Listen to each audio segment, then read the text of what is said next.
Mamas, I know something about you that you may not know about yourself. Do you want to know what it is?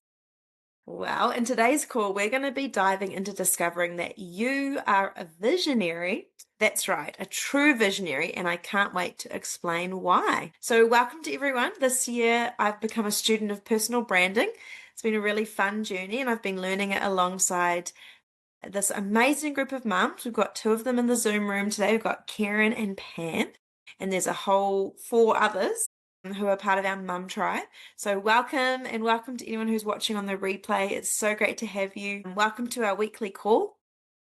I'm a mama on a mission. I want to see mums rise, which means becoming the version of yourself that you love and earning money in your part-time that radically transforms the lifestyle of your family and those that you impact.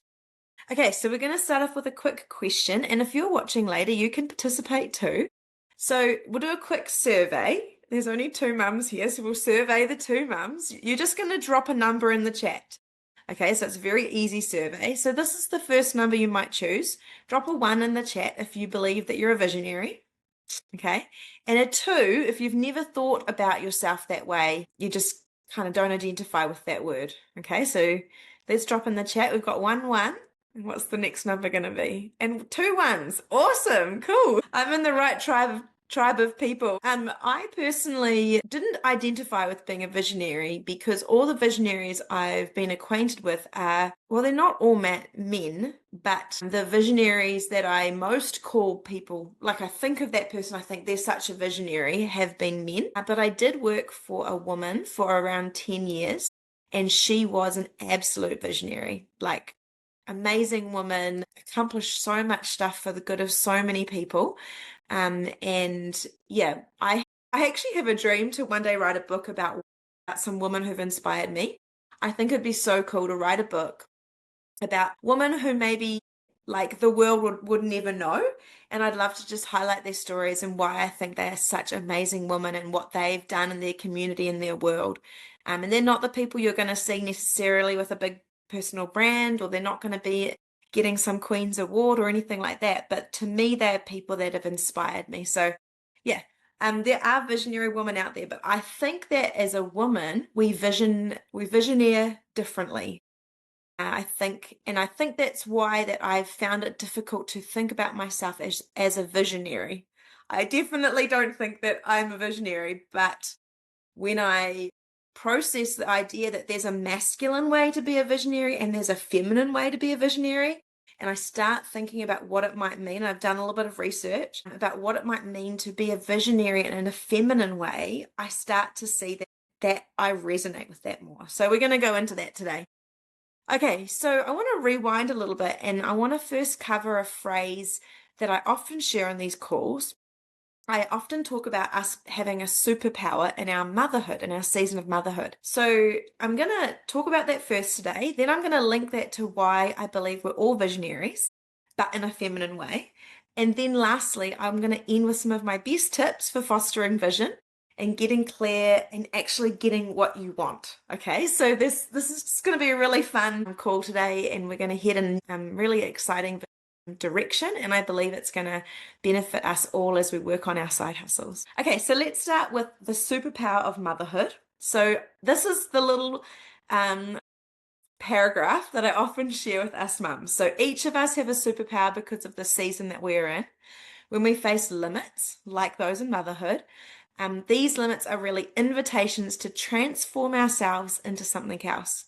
So whatever you're facing, whether in your parenting or in your business or in your relationships, there is the potential to become someone even greater than you've been before. So let's be women who see challenges and rise. Okay, so that's a little phrase. I've thrown it out there quite a few times, and I was inspired by someone bringing it up, and so I thought it'd be really cool to dive into that a little bit more. And what I want to chat a little bit about is why I think that the season of motherhood is a superpower. Okay, so I've actually come up with a list of specific superpowers I believe that I walk in because I'm a mother. Okay, and I want to hear what you guys think either in the chat or you can unmute as we go along, and yeah, we'll check in and see if you reckon you've been using some of these superpowers. Because the funny thing with superpowers is that you don't earn a superpower, right? Like someone who's a superhero has become that either accidentally by a spider bite or a nuclear explosion, generally through something bad, or like we just watched the latest Superman movie, and oh, it was so cool. I loved it so much. But, he didn't earn that. It was like his birthright, which I think is a really exciting way to think about superpowers. This is not something you've got to work hard for. It's like a gift that is given to you, and how will you use it? Okay, so here's superpower number one. It's a season to choose. So in the season of motherhood, with the limits on our time, on our energy, we can choose to have a fixed mindset or a growth mindset. And this is something I've talked a little bit about. I did a reel about this last week. The fixed mindset, I'll go over it again, is when you think that there is limits on everything. I can't do that, or I don't have enough money for this. You think about life in that fixed way. Whereas a growth mindset looks at opportunity. Everything is an opportunity. Limits are your opportunities. And I think that the limits of motherhood, the energy limits, the time limits, the emotional space limits are actually opportunities to go, what do I really, really want? And how am I going to get clear on that? And how am I going to do something about that in this season? Okay, so that's why I think that the limits of our season are actually part of our superpower. Okay, here's another superpower. You can choose resilience over giving up. So resilience is a superpower of motherhood.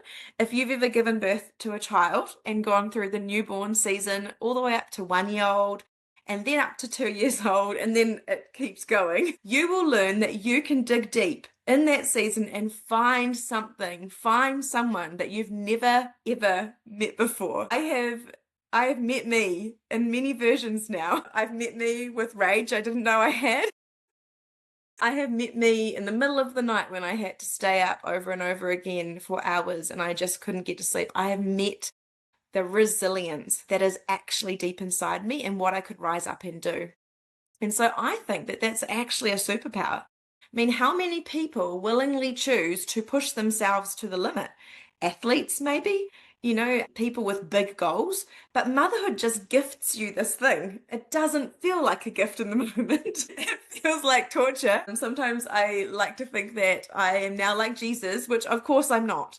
But, Jesus gave his whole life for us, and I have given my whole life for my children. Literally my body, my energy, my time, everything for my children. And if I, manage to scrape back one little piece of that, I'm always celebrating. But yeah, that is a massive thing. So because I've built up this resilience, if I want to do business in the season of motherhood, especially in the season of little children, I need to really have clear strategy and know where I want to go and not give up. So it's this whole thing of consistency that we talk a lot about. Okay, so another superpower I believe that we get from the season of motherhood is trying to push boundaries. Why I think this is a superpower is because one thing I've learned in my parenting is, and this sort of goes back to fixed mindset or growth mindset. When we had my son Tate, we were leading at quite a high capacity in our church. We were running the worship team, and there were lots of times I had to decide, would I go out at night with him or would I stay home? Would I take him to this conference or would I find someone to look after him? Would I keep singing while I was pregnant again or would I stop? And what I learned was that for me, it's best to give something a try if I don't know, rather than looking at it and going, that's never going to work. What I made a habit of doing is before I decided it didn't work, I actually gave it a try in general. Okay, take this as a nice general thing. And it really afforded me a lot of perspective because, of course, I was a parent for the first time, and I didn't know if taking him out once a week for worship practice and team time was going to be a good thing or not. And there were lots of advantages. We had so much fun. He had so much fun. And actually, with one child, you can do quite a bit of stuff that when you've got two, it just does limit it a little bit more. But yeah, I have learned to try things and be okay with failing, be okay with experimenting. And so I think that's an amazing superpower that motherhood gives you, is that you fail a lot. But you do have to keep trying. You don't really have a lot of choices, especially if you're trying to parent and you're dealing with difficult behavior, you you need to try different ways of dealing with it. I've learned that humor goes a long way.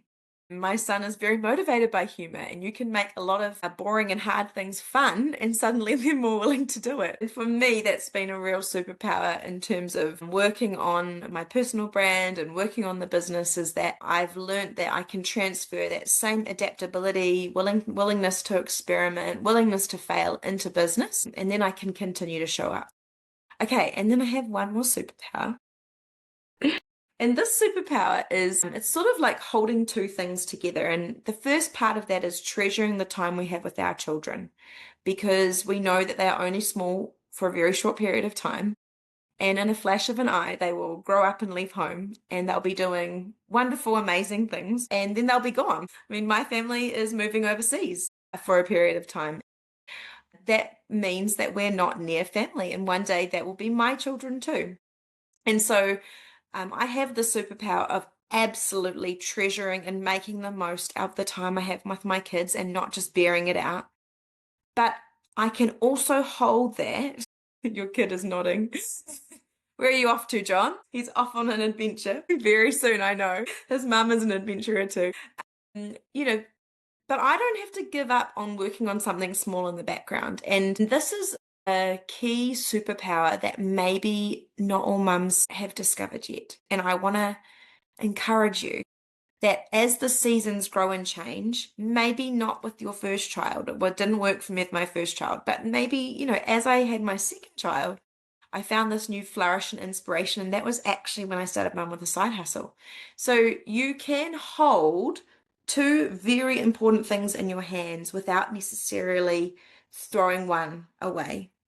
And you can work on a business or an idea or a community or a vision in the background in a very small way throughout the season of motherhood. And it can bring you joy and hope and excitement, because what you're doing is you are taking two visions. You're taking the vision of the kind of family and people you're preparing for the world. Effectively, that's what we're here to do, preparing our children for their lifetime. But you're also taking the vision of something else that God has birthed in your heart.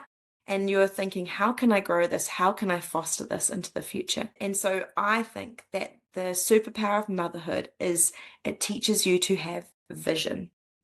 Okay, so we're going to pause there for a second, and I'm curious to hear what you guys think of these superpowers, and if you think that you've been using any of them, or if you reckon there's another superpower that you have got from the season of motherhood. And you can just drop it in the chat if you don't want to unmute. But Kieran, I'd love to hear your thoughts, since it's just me and you on the camera today. Yeah, so I guess when my kid was little, I grew a lot in resilience, those sleepless nights you talk about. I had a kid with colic, so that was a wild ride. And I had a lot of headaches, so I had to push through when I had a smashing headache and I had a screaming baby and try and calm him while keeping myself calm. It was wild. So yeah, I'm glad that season is over. As much as I love the baby stage, that part of the baby stage was awful. Yeah. Extremely taxing. Yeah, so I think it changes. I think when he was younger, I tended to make the most of any time I could, because like you just don't really get a spare moment of anything. And so if I had somebody come over for an hour, hour and a half, I would do like clean the whole house. So I would just like really get into it. Whereas now I'm like, if he plays Lego for an hour and a half, I don't necessarily use the time as well as I could, I think. It's a good reflection, Kieran. That's funny, yeah. The limits on our time in that very early stage are so big that as we get more time, we think we'll probably achieve more, and sometimes we don't.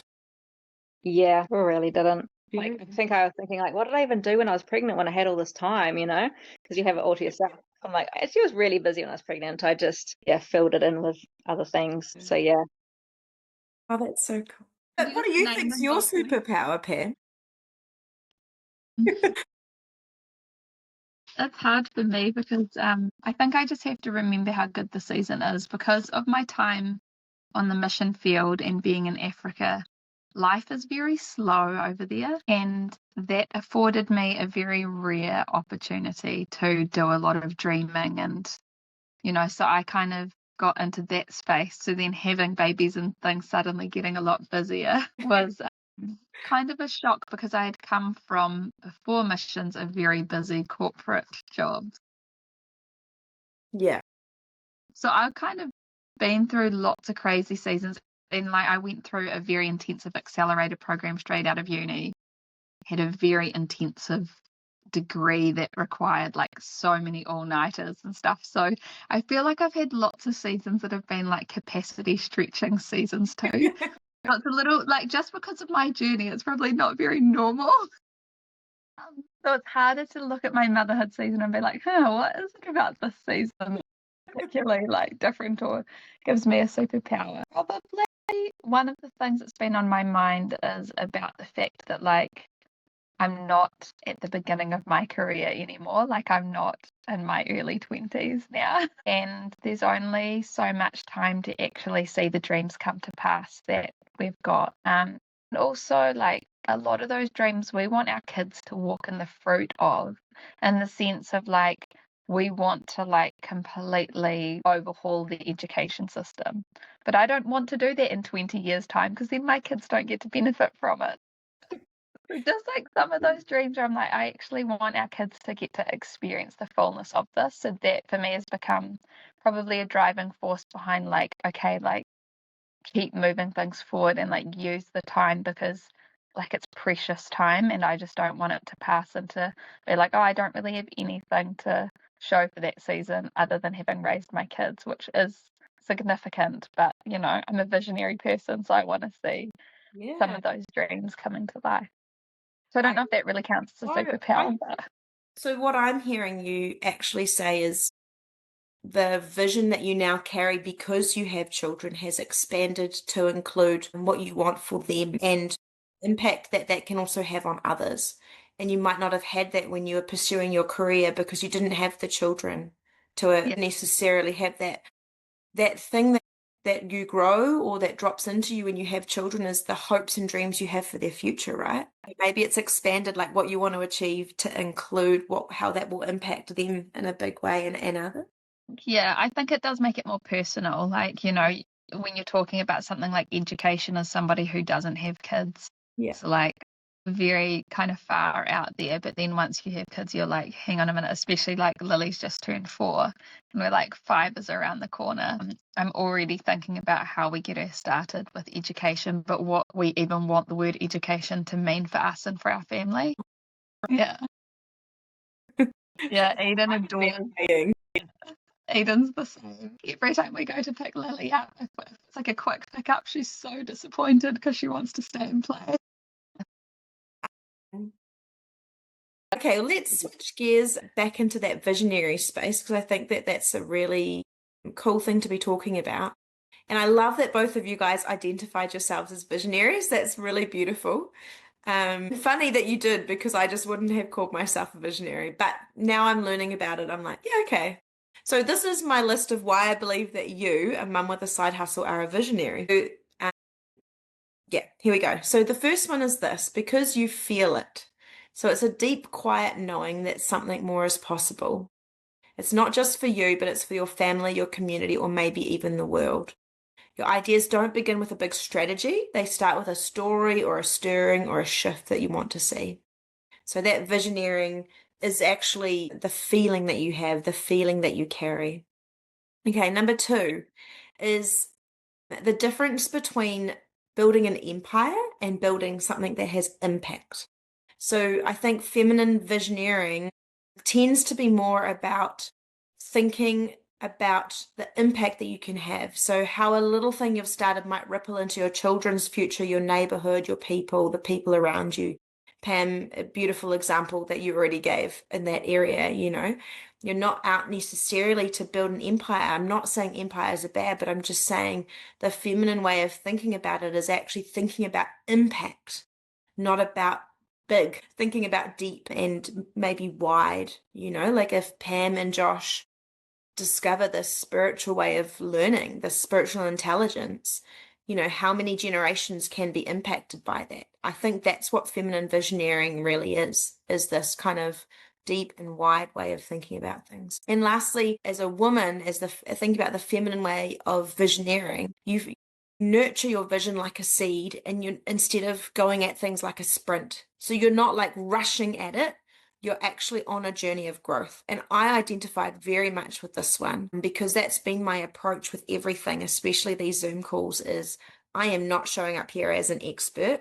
I'm showing up here as a learner, and then let's learn together and let's learn from one another. I don't feel like I'm rushing in the learning, but I do feel like I am moving and I am growing.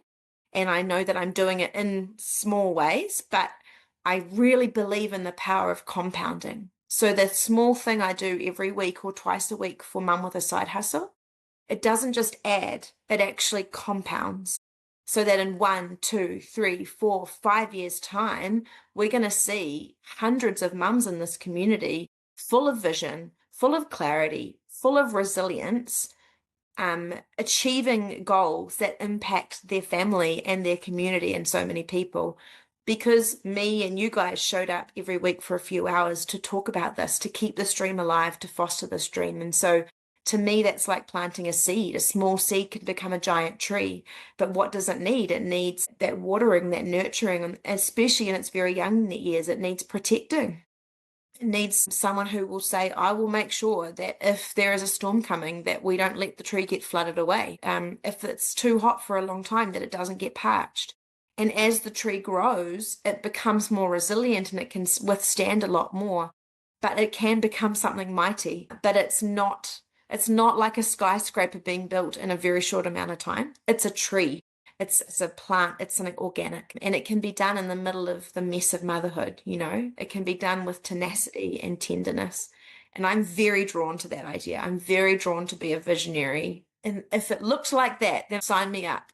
I want to be a visionary who nurtures something over a long period of time. And that's exactly why my side hustle matters more than I know. This is why it matters that I lean in this season. And I definitely have times when it's busy and I go, do I really need this? Like, do I really need Mum with a Side Hustle? Can I not get my goals another way?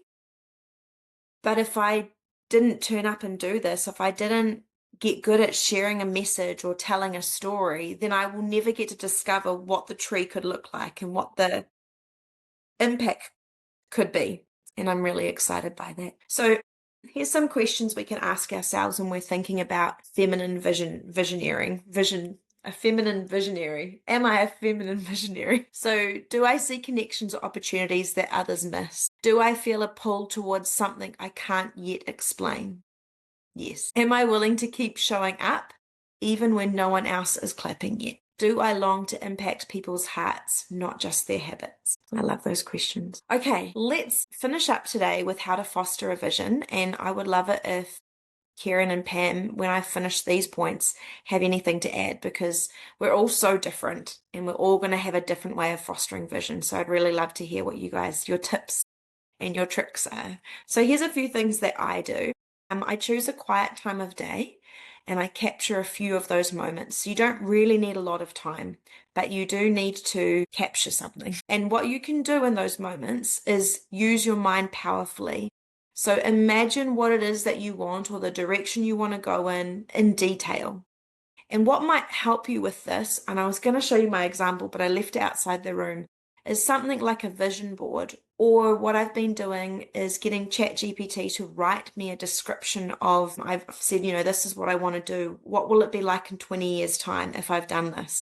And so ChatGPT has very quickly, like in a matter of seconds, written me a scarily accurate depiction of where this could go in 20 years. And that really, really helps me. So if you're having trouble imagining the dream or the vision that you have, yeah, get some help. Get some help as in talk it out with someone or make a vision board. I just made mine on Canva the other day. I do have a paid Canva account because of the thumbnails and stuff I make for YouTube. And so all the pictures are free on there. Gone are the days where there's a lot of magazines lying around. And so, I just looked up words and chose the pictures and literally made myself a dream board that I printed out and put on the back screen of my computer. I really want to encourage you, let your heart mull on your dreams. I don't know if that's a phrase that people use a lot, but it's something that matters, that I think a lot about, is mulling. Like, mulled wine, right? Like mulled wine is something that's cooked, that's prepared over time, or a nice stew or something like that.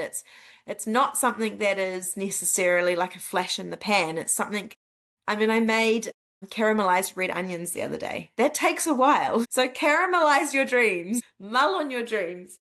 And prioritize it, even in a season of being full on, driving in the car, doing dishes, doing nappies. You could even choose a trigger, something that you do throughout the day that will trigger you to thinking about your dreams or your vision. It might be words that you write on your mirror, or it might be putting that dream board somewhere that you're going to see it. But have something simple to remind you to let your mind wander to where you want to go. Yeah, so I'd love to hear if Kieran, you or Pam have any suggestions for fostering vision or dreaming in your life. Pam, you said you're a dreamer. I want to hear what you do. You can't help but dream, right? It's natural now. Yeah, I think I'm born this way as well. Well, then give us the So, tips for those who might not feel born this way. I think for me, my dreaming comes from a place of like problem solving. So I'm the sort of person where, like, when I see an injustice or, I encounter any sort of problem really, that kind of propels me into the place of dreaming. I just tend to see those things as opportunities to dream. So that's one thing I would say is like, yeah, identifying when there's like some victimhood going on or when you're feeling overwhelmed by a problem. And whether that's actually an opportunity to dream for like what does the ideal look like. So that's one thing. And then I think for me, there can be lots of those things in life, and I try to sit with the Lord and capture his heart for that. So like, God, what does like your model look like? How does this look in heaven? Try to like dream in that way. Really good point, though, and that's staying inspired. I think that really does help with vision. And I love what you're saying about listening to something or getting information or something that's quite outside your normal. And Mm, also, like, I agree with you. Like, for me, I see every new thing I learn or new podcast I get connected to, a book that I'm reading. I actually see the hand of God weaving those opportunities through my life. Kieran, what would you say? You've been doing some dreaming. You did Master the Code recently. So tell us about your process of dreaming. How do you get more ideas? How do you foster vision? What's that like for you? You're on mute, by the way. Oh, no, there you are. yeah, I have a lot of ideas. I can kind of imagine things finished, I guess you could say. So I guess maybe that's a visionary thing. Like say it's a painting or it's a something we want to build or do, or even if it's just tidying a room the way I want it. I can imagine it done, but yeah, then it's just sitting down and actually going, right, what's my time frame for doing that? Because if I've got a time frame, I'm much more likely to actually work on it. Yeah, sometimes it's in really busy seasons, it's hard to find the time just to sit down and imagine, okay, what am I actually going to do today that's going to push me towards, those dreams happening? Because sometimes I haven't had that chance to really think deep, but I have just thought, done the next thing. Like if something's really important, just put it at the top of the list and then try and get that done, whether or not it's pushing me towards a certain dream or if it's just needs to be done, whether it's go to the dentist or do something else. Like if it has to be done now, it has to get on the list. Yeah. Um, Yeah. yeah, just When trying you to got cross things your off. 100 dreams, what was that like for you? Easy challenge? What the 100 dreams? Yeah. Yeah, that was pretty easy. I thought it was easier than I thought it was going to be because I think just having all the areas of life going, okay, what are my fitness goals? What are my family goals? What I want to accomplish? It was kind of good to have it broken down because then I could go, okay, I want to write, this list of books eventually, or I want to, do this with my art, or I want to do this with my family. One of my dreams was to take my kid to Rainbow's End, and then a kid had a party or a birthday and he could go. So that was cool, But there's bigger things as well on the family list. But yeah, it was cool to kind of see, okay, the things I had as my dreams are just a very small portion of things I want to do in life, and I can make a whole lot of them happen if I just focus. Yeah. I think when I did it, I remember looking at the categories and thinking, I've got a lot of dreams about a few of them, but there's some categories that I hadn't really leaned into. And that was really exciting and challenging to go, well, what do I want my health to look like? And writing down the things that were already on there. Like I'm on a bit of a journey at the moment been able to start going to the gym, and it's like, what do I want my body to look like? If I'm not trying to become like anything that I've seen, like some slim supermodel. And I bless you, slim supermodel, because that's so beautiful. But like who do I want to be? I've really had to challenge. This is just a side note, but there's such a strong narrative around you need to accept yourself the way you are and like yourself the way you are, that it almost kicks you in the butt when it comes to like, no, like maybe I don't want to stay this size. Maybe I do want to be fitter or more toned, or like you almost can be disabled by that kind of thinking if you don't go, actually, like there is a body of my dreams out there and I should go for it. Like like Yeah. let's give this a try. If there's a season for it and there's the energy for it and the desire for it, then it's definitely worth pursuing. So yeah. Totally.